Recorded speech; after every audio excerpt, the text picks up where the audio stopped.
welcome to Tea Time. I'm T, and the reading room is now open. Let's check out a list of articles that I selected from Apple News and other news services. And part of the theme today is education. Another part of the theme today is that even good people say bad things, and even bad people say good things, and truth or good points don't necessarily come from one part of the political spectrum or another, or shall we say that stupidity or idiocy or being wrong is not exclusive to one party or the other, even though it kind of might seem that way to some people sometimes. Okay, so the media fog needs clearing. I couldn't agree more. That's exactly what we're talking about. Clicks and likes and reshares are the way that people make their money, but it's not really a way to ensure reliability and accuracy. And I guess that's maybe not even the objective of the media. Maybe it never was. Maybe now we're just seeing it more than ever, that it's a business, it's entertainment basically. And since people are so entertained, they click and they like and they reshare. And this might seem like just application of the First Amendment or something like that, but it does kind of have implications not only in the public trust, but moreover in where the country and the culture are headed. Perhaps, these aren't the best qualified people to be leading a crowd, but there's no minimum requirements, there's no test to become an influencer. And I guess that's why we'll never run out of things to write about. Well, and I guess that's kind of the objective too, to always have something to spin some sort of way or present in some sort of light that people could take something as mundane as, well, you name it, and talk about it to no end until they're blue in the face, until they argue. We could disagree on whether the world is flat or round, I suppose, or whether the election in 2020 was stolen. That's certainly a popular one. Long after the facts have apparently been decided and mulled over sufficiently.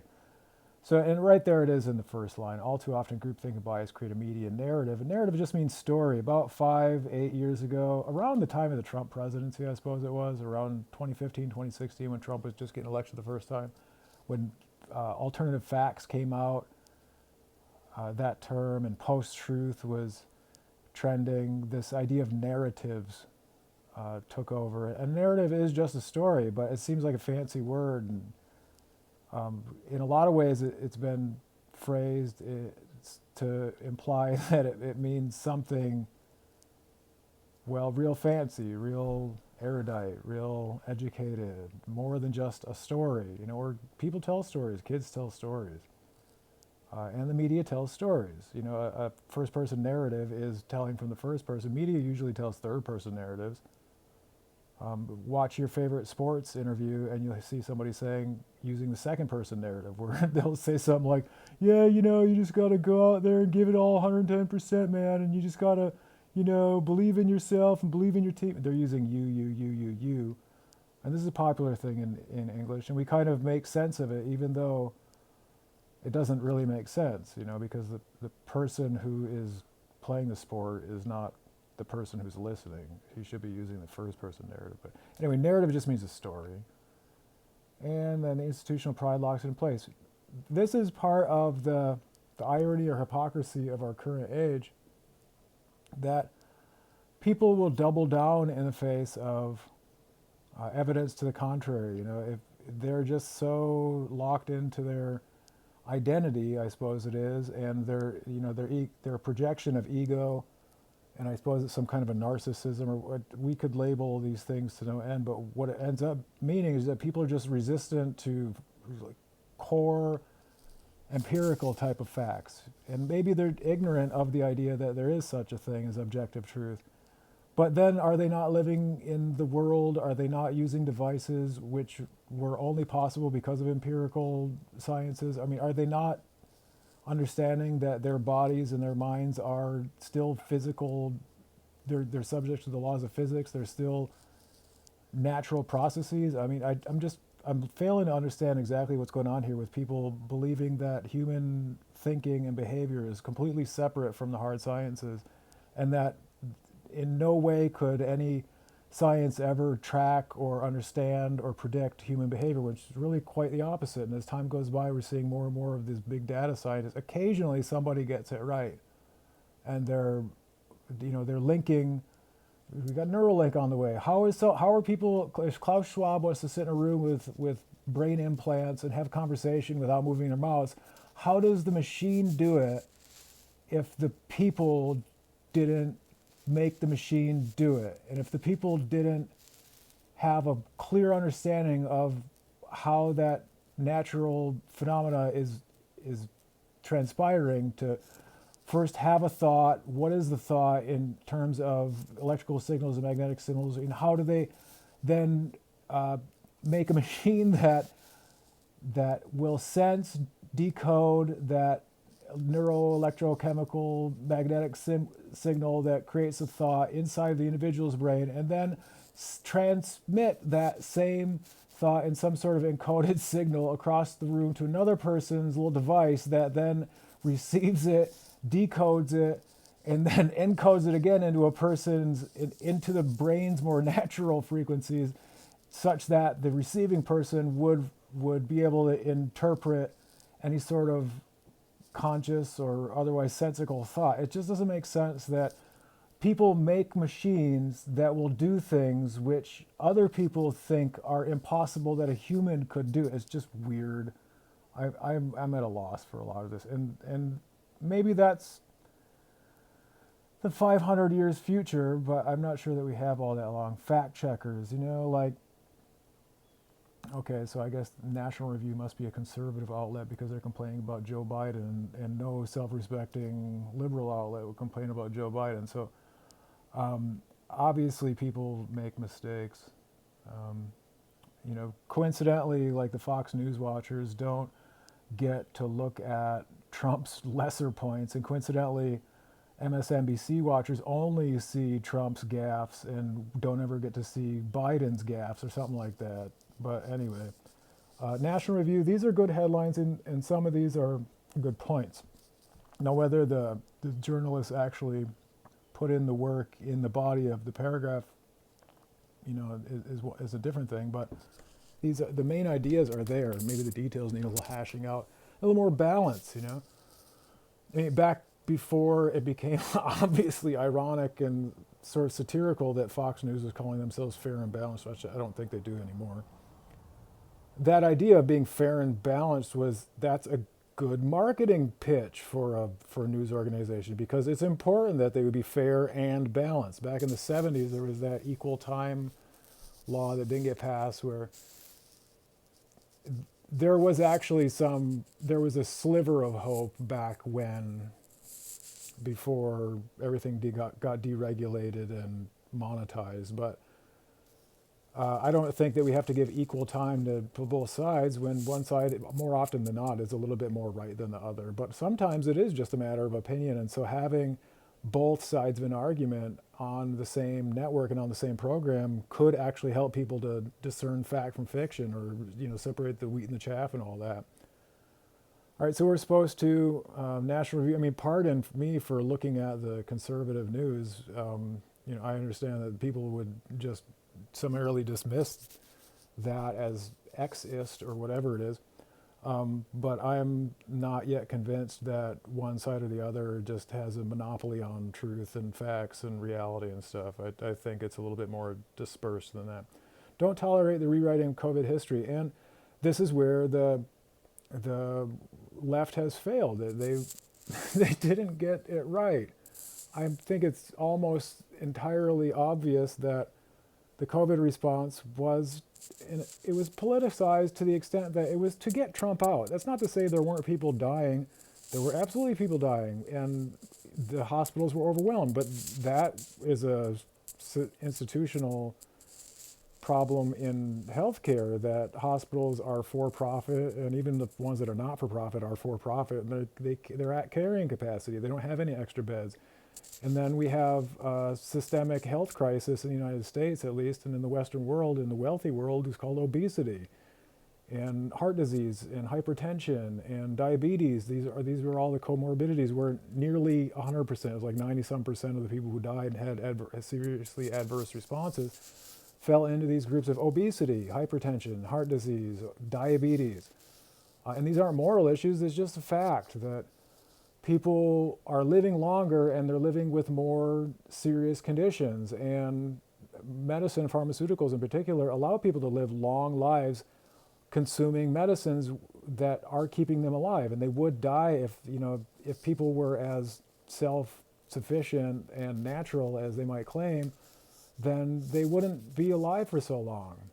And it's a great thing. It's a miracle of modern medicine that we have diabetes medicines and heart disease medicines and statins and all these different things. But what that means is their bodies aren't functioning properly and they need to have these medicines every single day.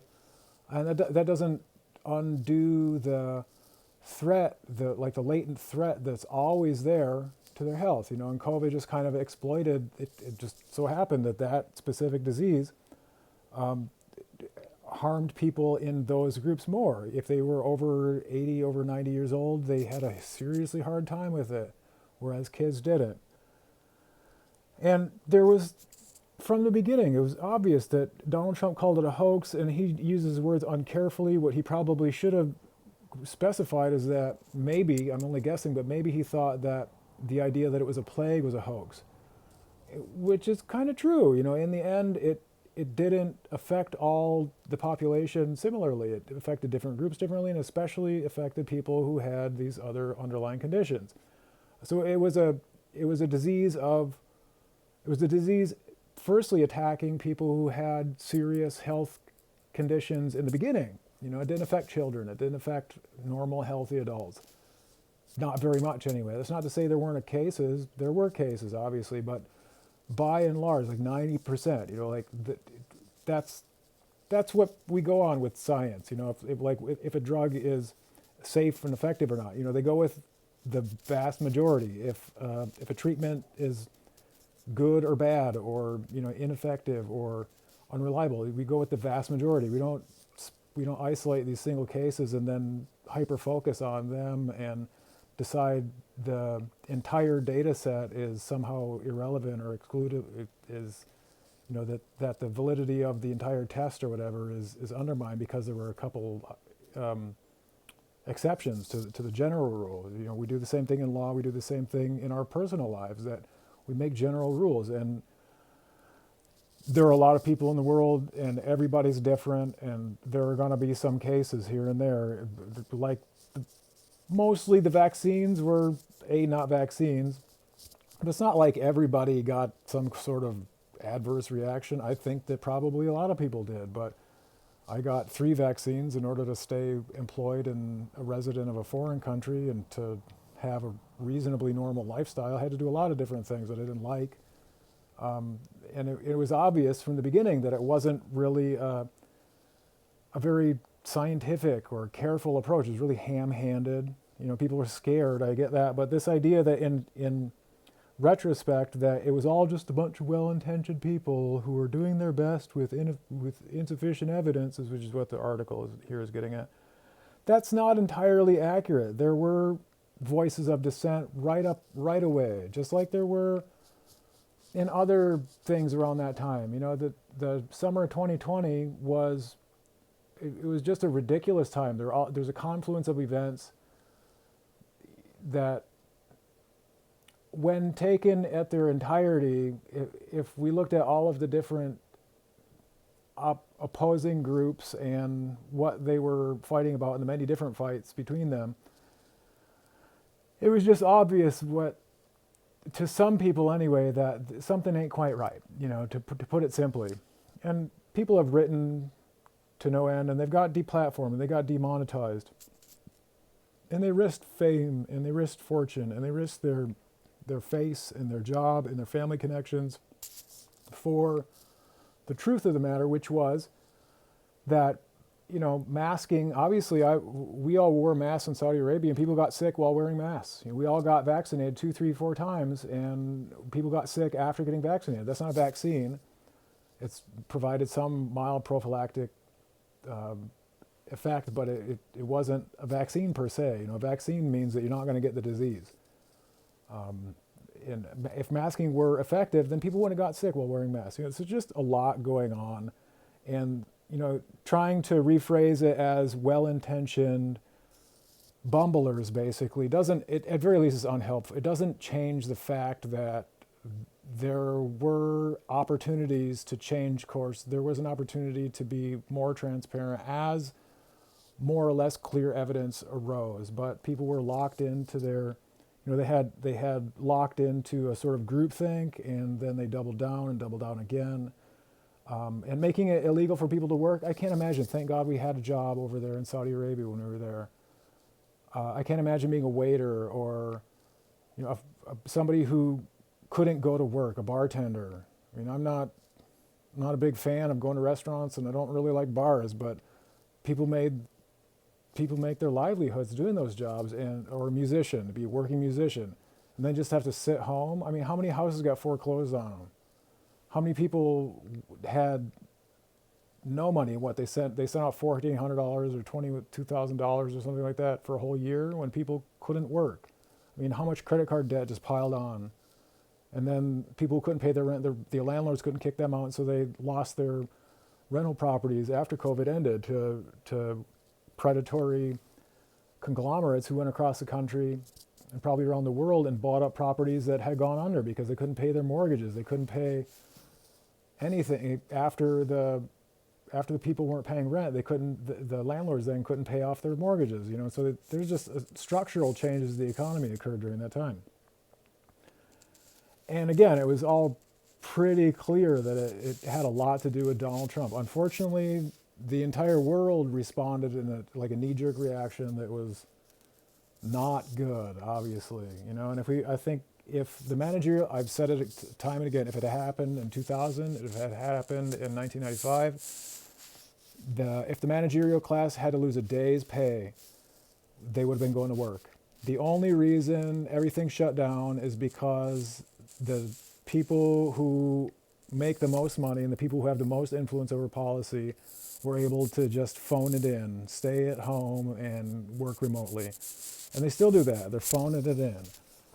And, great for them, awesome. They make $200,000, $500,000, millions of dollars a year, and they don't actually have to go to work. A lot of them could retire. I don't even know why they're working. They don't need to work. They don't need a paycheck. But for the majority who have to actually go out every day and find enough money to pay the food bill, to pay for clothes, to pay the heat, to pay the rent, it just wouldn't have worked.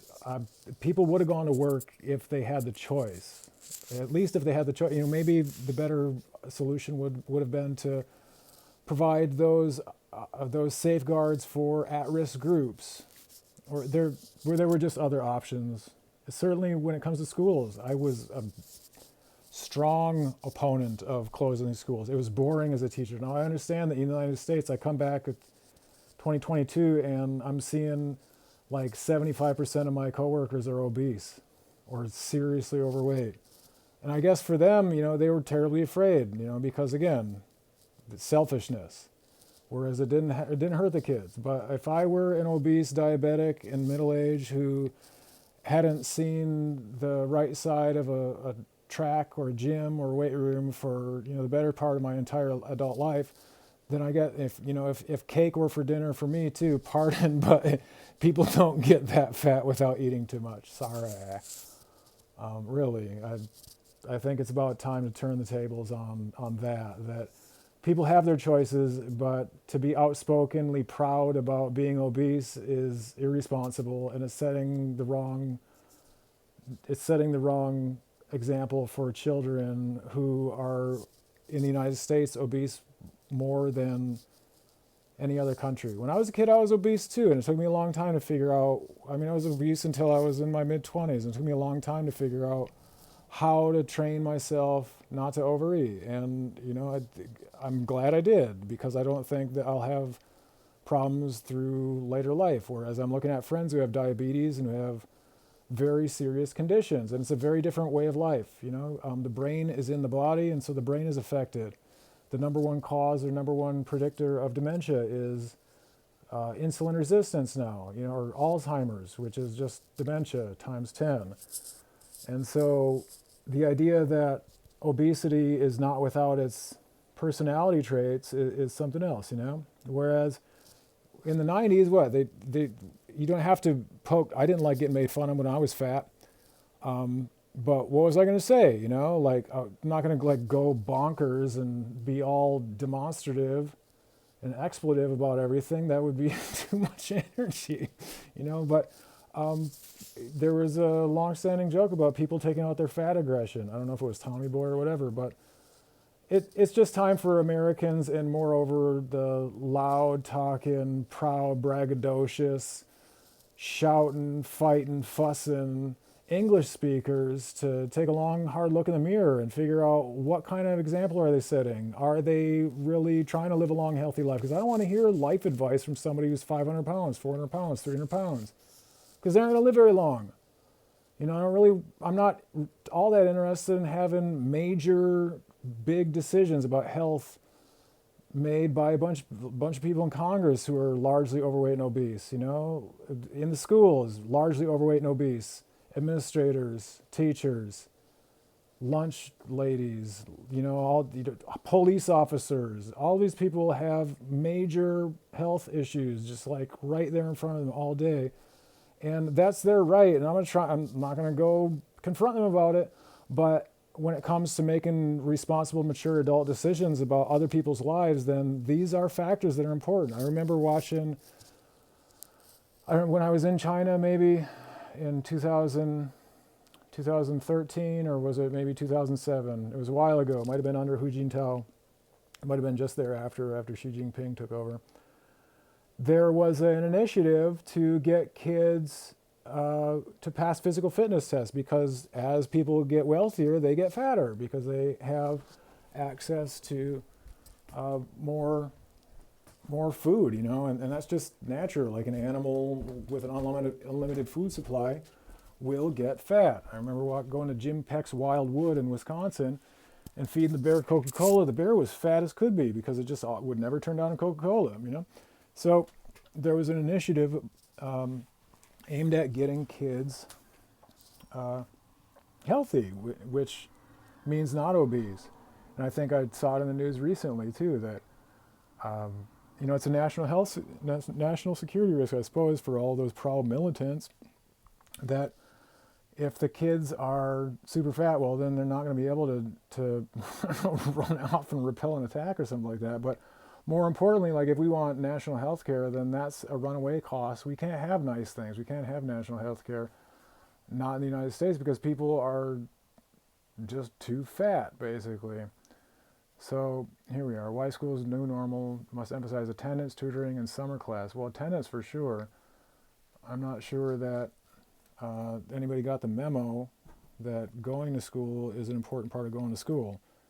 And that online learning doesn't really do the trick when it comes to young people. Maybe for a master's degree, maybe for a doctorate. I'm not even sure about a bachelor's degree, because they have to have a lot of self-control, and they got to be able to do targeted, directed searches on the internet, and they got to be able to manage their time. And I just don't think that high school kids are ready for that. I'm not sure that college kids are ready for that. So yeah, agree. And we've seen all through the news that attendance is a major problem all across the country. Oh, here we are, New York Post again. Sorry. It's a quote, conservative news outlet. We need to get them moving. Yeah, so there we are. Yes, we need to get them moving, and so math and reading scores are a really big deal, and they've been going down. We're not competitive in the PISA. We're not competitive internationally. And we're kind of proud about that too. I mean, kids can't be bothered to use English properly. I'm not saying everybody has to go around speaking all prim and proper like, but there's a difference between somebody who can speak in dialect and also in standard written English, and then somebody who cannot speak in standard written English, which means they can't write in standard written English, which means they can't write a professional resume or cover letter or any kind of copy unless it's in character. there's a difference between the verb tenses. They convey different meaning. And yeah, I guess if you're just going to the store and doing simple stuff around plunking around the neighborhood, then it probably doesn't matter all that much. If you're just talking to other people about, you know, basic stuff, then inferences go a long way. But for more nuanced and complicated topics, verb tenses and vocabulary and uh, clauses and, you know, more complex sentences can help to really shed light on an issue. They can help communicate a message even more. Sure, we ought to be focused on how to, you know, how to interpret what people are trying to say, but sometimes what they're trying to say is just really simple, and so it would then at least be nice if they could say it in some sort of politer tone. Whereas with the he don't, she don't, you don't, you know, only the only one conjugation for verbs and ain't for every negative be verb, and, you know, slang prefer, like slang default, that there's a very rushed and anxious sense to it, you know. So not only does the abstract message of the words get communicated, but also an emotion, a feeling. And in a lot of cases, all of the poor grammar, it communicates mistrust, it communicates disrespect for formal logic and formal institutions. It communicates a lot of things, not just only the message. You know, the language is a carrier for a message, sure, and if we put the words on paper, then yes, we can infer some meaning. But then there are nuances too.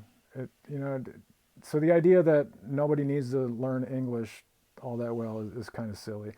People who speak other languages at least have intrinsically understood that there's value in speaking their language with some eloquence. Now, yeah, the Taoists or whoever recognize that eloquence is kind of like fluff, and I agree with that. That, you know, we don't have to all, you know, and the same goes for the idea of being healthy or physically active. You know, we don't all have to be supermodels and have rippling six-pack abs and be on the cover of magazines and stuff, but there are limits.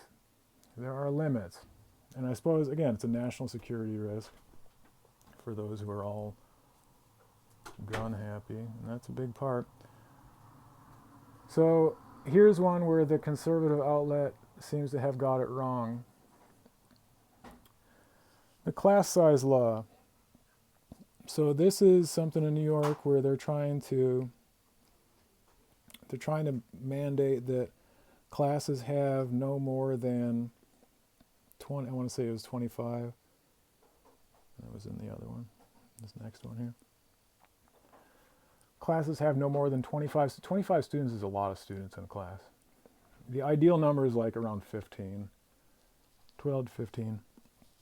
Now I've been in classes where they have 50, and it's just too many. If you want kids to fall through the cracks, and if you want to make it impossible to have like organization, yeah, sure, get 30 heterogeneous New York teenagers, you know, with all of their iPhones and Android phones in the same room, and you think they're just going to be quiet and go about their work diligently?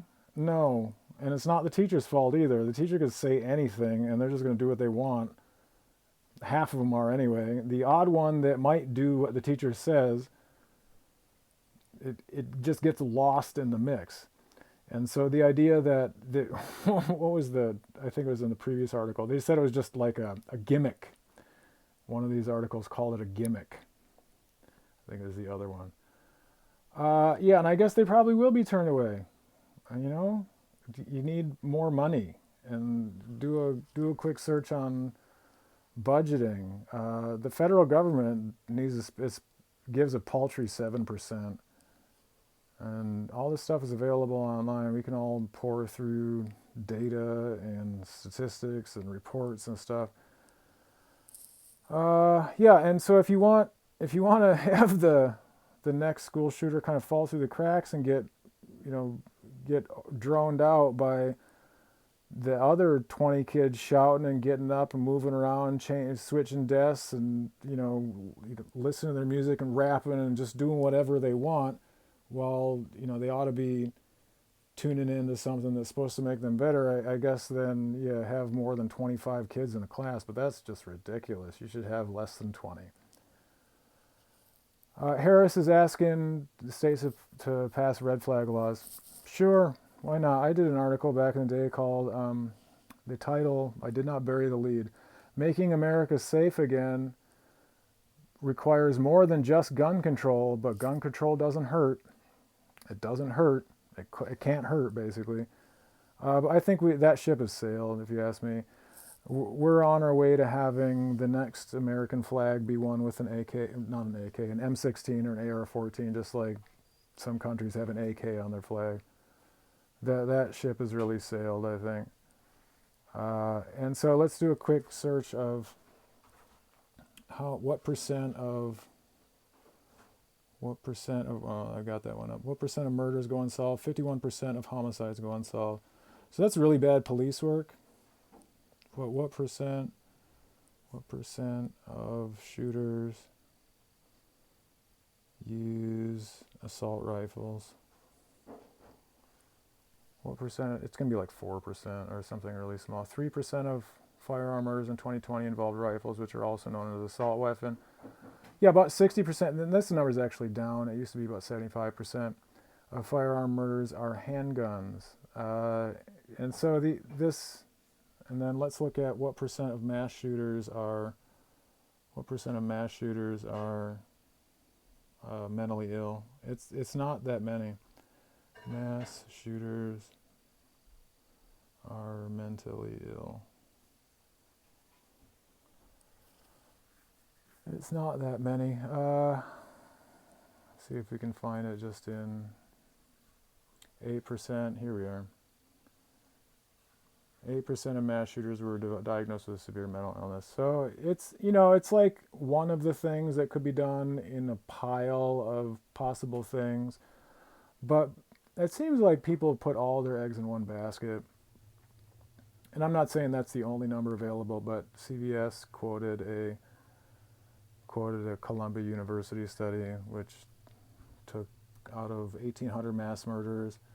And then, of course, the big one is people love to talk about mass shootings, but really the day-to-day grind of just regular old murders is the big thing.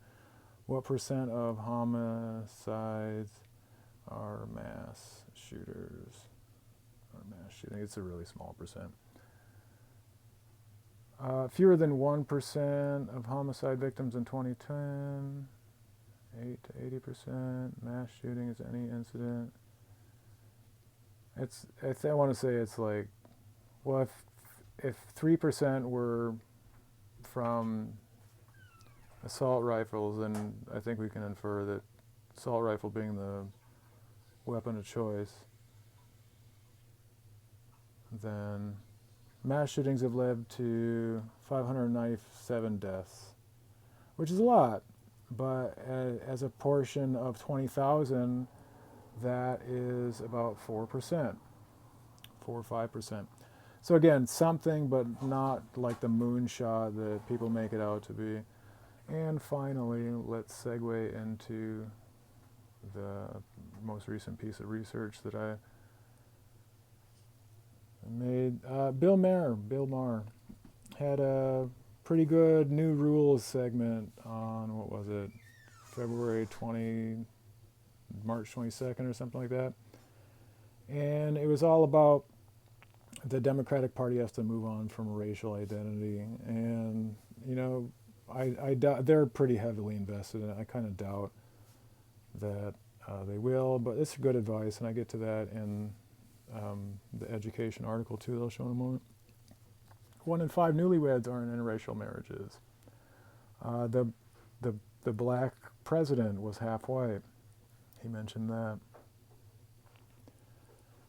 He lists through a bunch of different things that were unexpected, that we wouldn't expect. And so that's a pretty good new rules to watch if you're into that. Now let's have a look at what I think might be the sole, or at least the main cause for all of this increasing focus on race in the United States recently, the ESA, the federal education law, and the No Child Left Behind. So it could be just a carryover from No Child Left Behind, people left with little to do since the wars are winding down, and they turn their sights back on the homeland. The education law requires that schools close the distance, close achievement gaps between racial groups, and that hasn't been happening in the numbers. And it, for whatever reason, people in different groups perform differently. There are a lot of reasons, but and race isn't the reason. But when you take all the people together, like race doesn't affect a person's performance, but people of different races share similarities, and over the large population in that group, they tend to perform differently compared to other groups. And so back in like 2012, before ESA, before the updated No Child Left Behind was put into law, Florida it rolled out these different academic goals for different races, and they got blasted in the online news, that they were, what do they call them, race-based education goals. But then ESA rolls out in like 2015, and more than half the states, these D's in this chart here, more than half the states had different goals for different racial groups, and so Florida is just ahead of the curve. And even so-called liberal states like California, different rates, different objectives for different races. And here's why. History, it's just the numbers. Here's Oregon. In every single state, there was stratified or differentiated outcomes. And maybe I'm really suspicious about how much influence education has on the culture, because everybody goes to school, and the people in the media go to universities, and universities are just an extension of high school. It's all just a through line from it's school, right? And all these different races perform differently. It doesn't matter if we like that or not. It's just kind of how it works on average. There are people in each group that perform differently than the norm in their group, just like there are people in Eastern Europe who are richer than people in Western Europe, and there are people in Africa who are richer than people in Western Europe, and there are people in, different, like, people in the lower performing group perform higher than the average in that group and perform higher than the average in other groups. But on average, groups perform differently. And so I'm really suspicious, or I'm curious as to how much the federal education law actually affected how the cultural revolution in education, played out over the past several years, because they were federally mandated to close the gaps between these different groups, which, to be honest with you, I'm not sure that it can happen, absent, just massive different changes, and completely aside from anything that anybody has power to change through policy. There's just a lot that goes on. It has nothing to do with inherent latent intelligence. It's just, there's a multitude of factors, and so to reduce somebody to a race is kind of silly, especially in a multiracial society where, if 1 in 5 marriages are multiracial, that means that roughly 20% of the population is going to be multiracial. But they're not likely to identify as multiracial. They're likely to identify as one race or the other. Anyway, that's a different story. But these different races performed differently in the past, and they're performing differently presently, which means they're likely to perform differently in the future. And it doesn't necessarily mean racism, because we got the same happening in black districts with nearly all black students and nearly all black teachers and nearly all black administrators, and in cities which are governed by black mayors and all this stuff. So it just doesn't really work out by the numbers and on the face of it. But I mean, talk about disproportionality. Look, the lowest performing groups on this chart here are expected to perform disproportionately better over several years to close the gap. And how are they going to do that? Well, I guess the default has been to challenge the testing and to just denounce testing and to like to undermine the validity of the assessment system rather than either just drop the racial categorization, as I argue in this paper, in favor of something that's more proficiency based and based on merit, or develop some kind of serious holistic measure, which is roughly impossible. Large groups of people function peculiarly. So education is in a heck of a spot because no state actually achieved their goals. None of them. Zero. Whether they had the same objectives or whether they had different objectives for these different groups, none of them achieved their goals. And I can't help but think that all of the recent, I don't know, call it woke, call it hyper unorthodoxy, call it left reactionary, I don't know what it is, but I can't help but think that only stalled progress when we could have been spending our time working together. Instead, we're just like isolating one group and many, and blaming today's problems on people who are dead, and acting like that at scale that's going to be a suitable means of achieving parity or something like that, when I'm not even sure that we have a clear objective of why we have schools presently. There are very few shared objectives for society. Like, are we trying to be economically competitive? Are we just trying to be a nation of leisurists? Are we trying to have nice things? Or are we just trying to carry around guns and shoot on sight? Are we trying to have any semblance of peace? Well, I mean, that could have something to do with like the chemical factors that decrease this or that mindset or attitude or propensity or whatever in this group or that in the classroom, that amid all of the wild and crazy stuff that's happening in the United States and abroad and elsewhere, and all the pots we got our fingers in,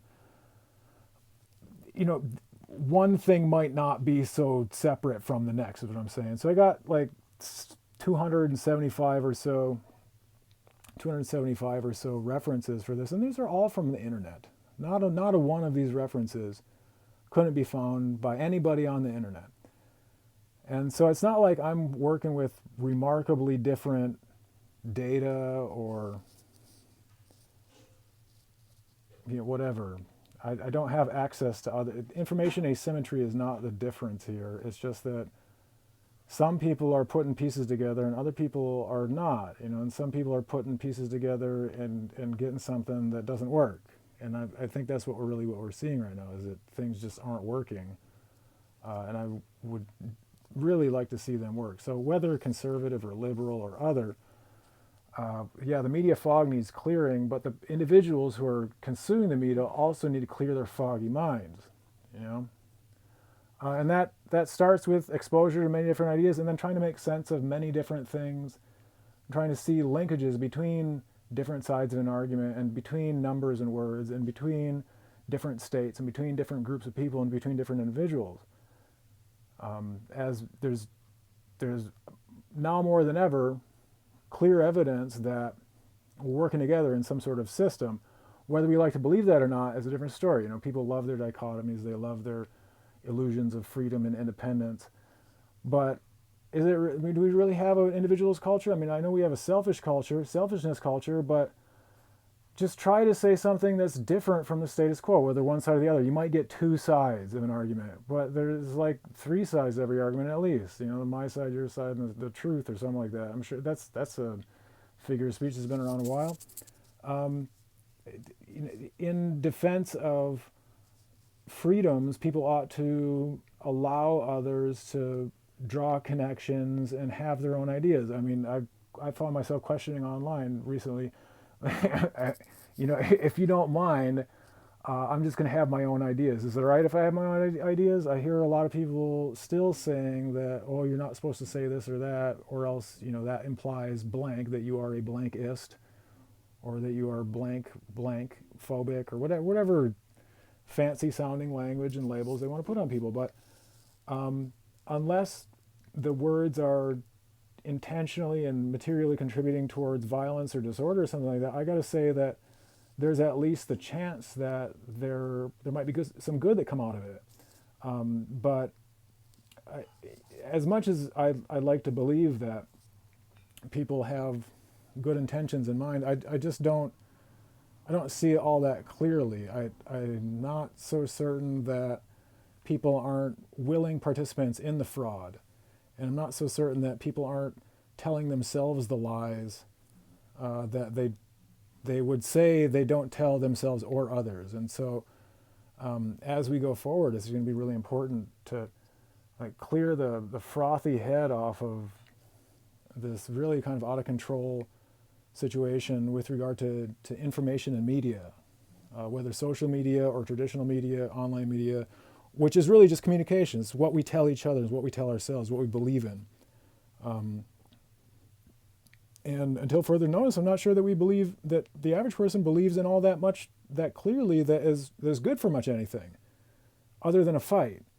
We could stand like some Muay Thai fighter, we could stand and knock the clobber the snot out of each other, just go trade blows back and forth, but that only works so long as nobody tries a takedown. As soon as somebody breaks the rules or decides that, I don't want to stand and just get just snot beat out of me from this guy, somebody comes up with a different technique, and now the game changes, so we got to change with it, basically. And I think that since we all have access to the information, it's reasonable that we all might allow others to have different takes on the information. But that's not to say everybody's take on it is all that valid or all that strong, all that useful or helpful. So again, back to the start here, are the influencers and the celebrities and the pundits really qualified to guide the nation? I don't know. I guess you choose. Well, that's the tea. The reading room is now closed. Thank you. See you later.